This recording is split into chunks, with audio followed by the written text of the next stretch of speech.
কন্ট্রোলে যখন ফোন করি আমাকে জানাইছে যে ৫টা ৫-এ এরকম একটা ঘটনা ঘটছে।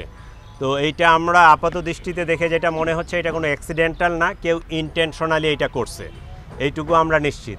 তো আপনারা দেখতেছেন চতুর্পাশে এখানে প্রচুর ক্যামেরা আছে। আমরা আমাদের যে ইনভেস্টিগেটিং টিম তারা আসতেছে, আমরা ওই যে ডিজিটাল যে রেকর্ডগুলো হয় ওইটা আমরা নিব, ফরেনসিক করব, আমরা এটা ডিটেকশন করে ফেলবো ইনশাল্লাহ। তো এই পর্যায়ে আসলে বলার ওই আসে না, স্কোপ আসে নাই যে পার্টিকুলারলি কারা করছে বা কারা করে নাই, এইটা এই মুহূর্তে বলা যাবে না, এটা ইনভেস্টিগেশনে বাইর হবে।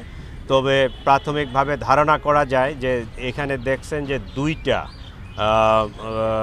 পোর্ট্রেট পুরানো হয়েছে। একটা হয়েছে বিগত সরকারের যে সরকার প্রধান ছিল ফ্যাসিস্ট, তার যে একটা পোর্ট্রেট করা হয়েছে এইটা, এবং ওইটা পুরাইতে গিয়ে সম্ভবত কবুতরের কিছু অংশ আংশিক পুরানো হয়েছে। তাহলে ওই জিনিসটা যারা লাইক করে না তারাই এই কাজটা করবে, এইটা একটা মানে অনুমান নির্ভর কথা। কিন্তু এইটা আমরা তদন্ত করে আমরা যদি ওই ভিডিও ফুটেজগুলো আমরা যখন কমপ্লিটলি এটা ইনভেস্টিগেশন করতে পারবো, আমরা ওইটা যে এখানে লাইটিং আগুনটা লাগাইছে তারে ডিটেক্ট করতে পারলে তার মাস্টার মাইন্ড কারা বা এটার সাথে কারা জড়িত এইটার ডিটেইল আমরা পরে বলতে পারবো। ধন্যবাদ সবাইকে। নিরাপত্তা ব্যবস্থা ছিল, পুলিশ ছিল, এখানে ঢাকা ইউনিভার্সিটির প্রক্টোরিয়াল টিম ছিল, তারাও ছিল।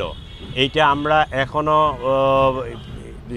যেটা আমি প্রাথমিকভাবে শুনছি, প্রক্টোরিয়াল টিমের 2 জন সদস্য ছিল, তারা 5টার দিকে সম্ভবত মসজিদে নামাজ পড়তে গেছে এইরকম। আর পুলিশের টিমটা সম্পর্কে আমি এখনও ডিটেলস জানি না। আমার এখানে এক সেকশন 10 জনের ফোর্স থাকে, তো ওই গেটে থাকে কিছু আর এইখানে থাকে 3 জন। আমি ওদেরকে এখনও জিজ্ঞাসাবাদ করতে পারি নাই, কারণ আমি সকালে সরাসরি এখানে চলে আসছি।